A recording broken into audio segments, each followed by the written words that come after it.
Chris, thank you so much for making some time for us today, mate, to explore a little bit more about, I guess, inside Tsimos and the role that you fill inside the property management team in the business.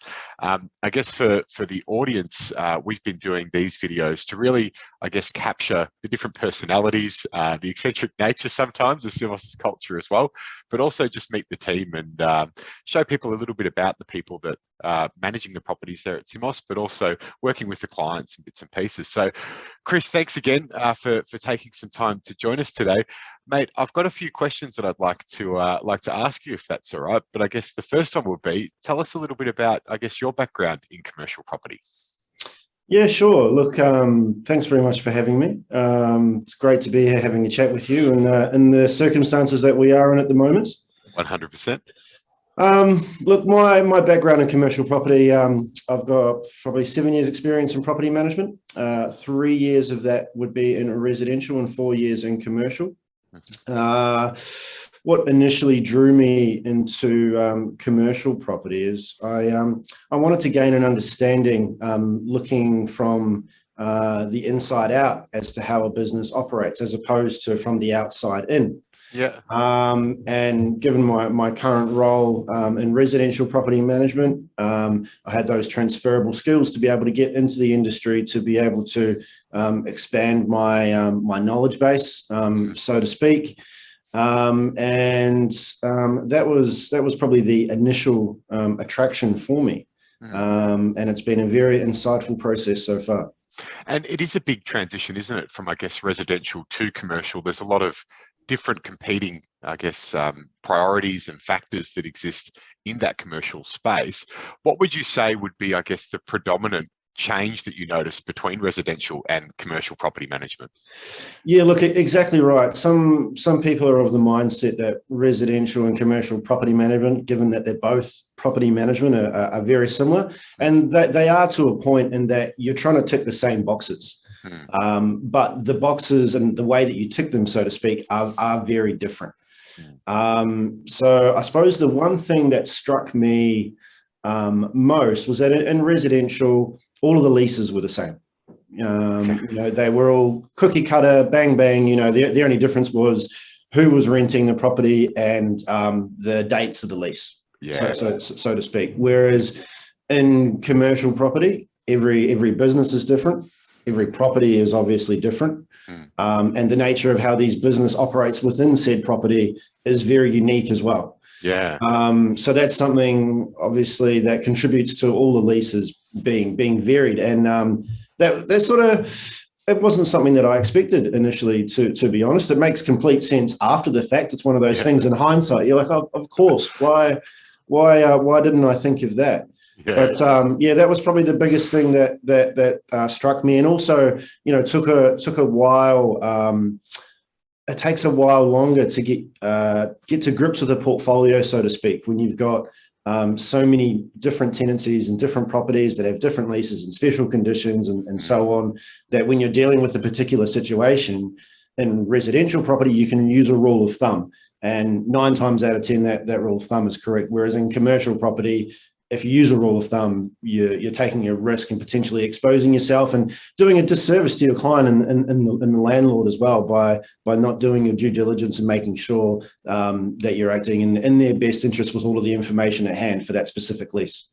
Yeah, absolutely. I mean, it's really interesting, isn't it? We've had a lot of conversations with, I guess, Matt and Steve about the different asset classes, and then obviously the different investment opportunities. But you really sit on the side of the business that's managing people who have either made that investment or rented that property, if you like, in that sense. And then all of the different machinations and, I guess, different, whether it's retail, whether it's industrial, that would change the maintenance profile, that would change maybe the lease terms, or even some of the pressures that we've seen. And a good segue there would be around COVID. I mean, how has COVID really changed your perspective in commercial property? You've been in the game for a while now, but you've probably seen pre and now during pandemic. What have you seen from a property management perspective that would be the highlights from the pandemic? Yeah, look, I mean, it's tough to find highlights in a pandemic, but there's certainly things to be learnt. And I suppose it's interesting the differences between retail and industrial property and how they've been affected. Retail sector has been hit relatively hard with a lot of the closures and restrictions, put on us here in Victoria, and obviously now throughout the rest of the country, impacting that sector directly. Now, an interesting shift that I've noticed, and we've noticed here as well, is the move for a lot of retail businesses to switch their business plan to go online and have a storage facility as well as maybe a small retail facility and an office in one, which industrial property really lends itself to. So I suppose it's like with anything when you look at COVID and how it impacts the world. You're looking at prices of certain things going up, which you would have never predicted. You look at real estate and you look at cars and so on throughout the world, going up in price. And, we've got the issues with shipping lanes and the supply of computer chips, which is affecting, everyone in their everyday lives, being able to get new product for whatever they may need. And that obviously has impacts on the businesses that I manage as a property manager. And it's all those sort of things that are happening around the world as a result of COVID that are having an impact on that I and we need to be mindful of. Yeah, absolutely. And I guess from your own role at Tsimos, I know that you actually joined the business at the very beginning of, I guess, the pandemic. How did you just, in a personal sense, how did you find joining or starting a new role during that pandemic? Look, again, it was one of those things where I, at the very beginning, where we all knew about COVID-19 and the coronavirus, and everyone was all very aware about what was happening in China.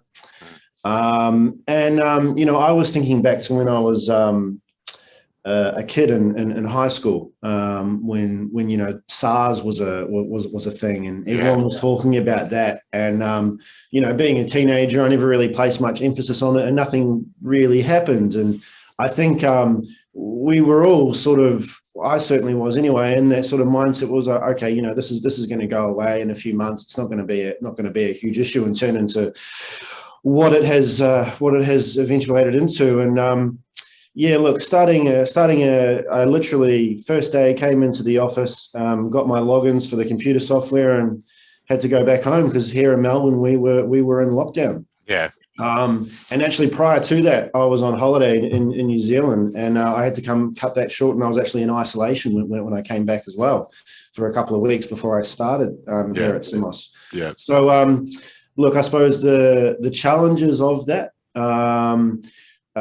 Fortunately, I was familiar with the software, so I was able to navigate that remotely. Had that not been the case, that would have presented a real challenge in itself. I mean, relatively computer savvy. I wouldn't say my skills are any more than moderate at best. So that would have been a problem I could have got around, but fortunately that wasn't the case. But I suppose the biggest challenge is that having recently come on board and having tenants reaching out asking for help and not having the code of conduct in place from the federal government as yet, and not having those guidelines or those goalposts to try and follow, and trying to calling up landlords for the first time saying, hey, I'm Chris, I'm your new property manager.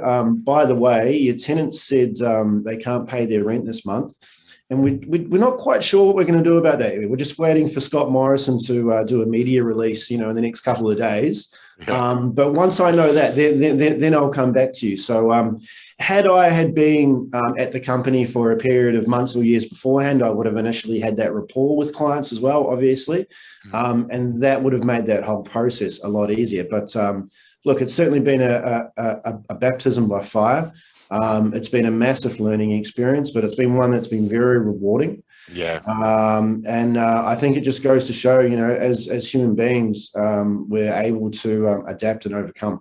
Yeah, and it is a good credit to yourself and the Tsimos team, because I know that through this period, or through the period that we've just been through, managing rent relief, all of those sorts of things, we've spoken to Matt and Steve about that, and well done in terms of that process, because it was very difficult for you guys there for a while to manage all of the communication, all of the different clients, landlords, and the competing contracts, and all those things. So hopefully it's calmed down a little bit for you now. I mean, obviously we're still going through different lockdowns and bits and pieces, but I think the world's a little bit more prepared. I think it is, and I think a lot of it in the first time around was the unknown. People are afraid of the unknown. There was, rightfully so, a bit of panic. People have got their livelihoods and their businesses and their families relying on this, and vice versa. You've got a lot of landlords who are self-funded retirees who have worked hard their entire lives and contributed to our community and paying taxes and so forth, and they've got a tenant who may be struggling and not in a position to pay their rent, yet they arguably rely on that rent to be able to survive themselves. So it was a lot of high pressure, or rather high intensity, emotionally driven conversations on both sides. And it was a case of sticking to the framework that the government provided and negotiating our way through that. And that's a big difference to this time around. Now that we're in week 3 or 4, I forget what it is at the moment of lockdown at this stage.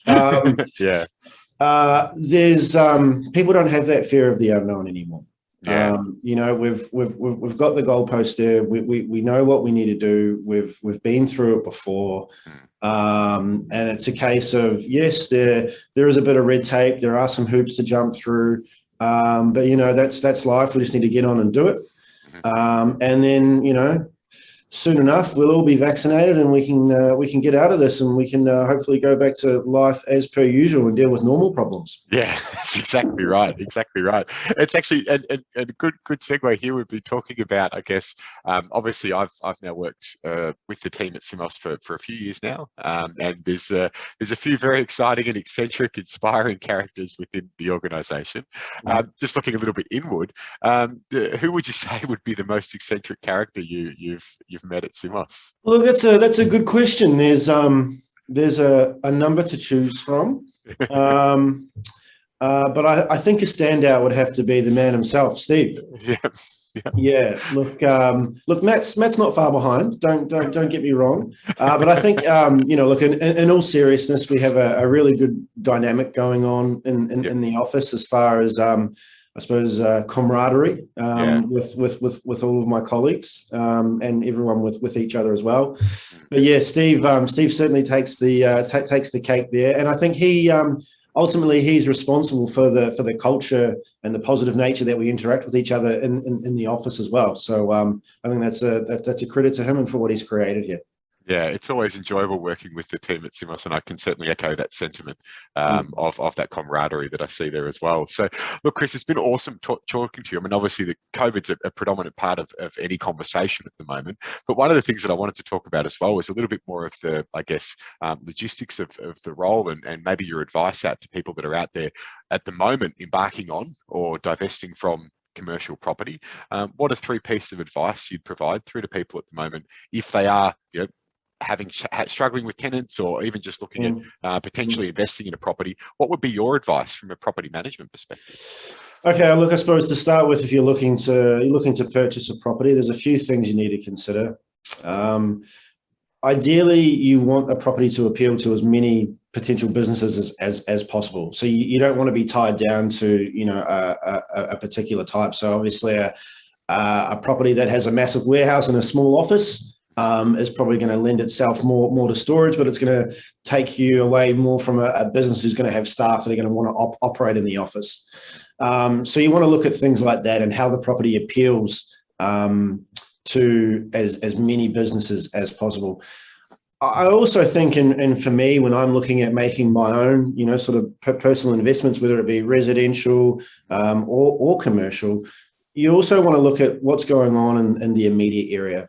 What incentives are the council taking? What other investment is there? Because at the end of the day, you're in it for the long run, and the way to get as much money back out of that investment as possible at the end of it is that if the area grows around you as well. You can buy the best property, whether it be commercial or residential. The rule is the same.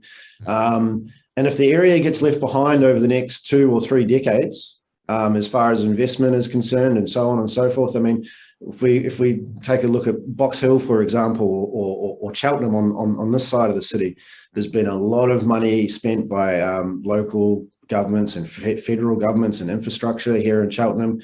There's been a lot of investment into buildings and infrastructure up in Box Hill, and these areas have completely changed. I mean, I'm a Kiwi boy, originally off a farm out in Whoop Whoop in New Zealand, and came over here 15 years ago, and I've seen these places change in front of my eyes in 15 years. And the effects flow on into your rent that you're receiving from the tenant, because more people want to be in that area, therefore there's more foot traffic, so on and so forth. It's a compound effect.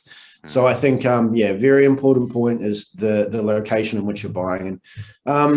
And obviously, I think with commercial property specifically, is access is very important as well, because when you're talking about commercial or industrial, we're thinking on a bigger scale. Is there access for trucks? What are the local weight restrictions on roads, and all of that sort of stuff is a big consideration. You need to take into consideration. I think before you buy a property of commercial, you need to look at, okay, what type of business is going to want this? What kind of issues are they going to have if they want to move into it? And have that hat on. It's very important to not get your blinkers on and be like, I like this property because of X, Y, and Z. That's great, but X, Y, and Z might mean nothing to 50, 60, 70% of businesses that might be looking at your property. So it's important to get a second opinion and get advice on what people are actually looking for in the area too. Yeah, that's awesome. That's really good advice. And I guess from your perspective as well, in a property management sense, what makes a great property manager? Good question. Yeah. I think ultimately we are the messenger in many ways. We facilitate communication between a landlord and a tenant. And I think it's very important that a property manager have a strong relationship with the tenant from a landlord's perspective, because me as a property manager, if I'm not necessarily friendly with a tenant, but if there's mutual respect there, like when you're doing business with anyone, it makes it a lot easier to navigate and work through issues. I'm quite a pragmatic, sort of transparent person as well. So that sort of, I think that sort of lends itself, and it helps me in navigating through those issues too. I also think a very key component of being a good property manager is being able to identify issues before they happen. Now, look, there's certain things you can't identify. You can't identify a leaking hot water service, or you can't identify a leaking roof. But an example of something that you could identify, and to take a step back to what we were just talking about when you're buying a property as well, is that if a tenant moves into a property and they want to start making changes to it.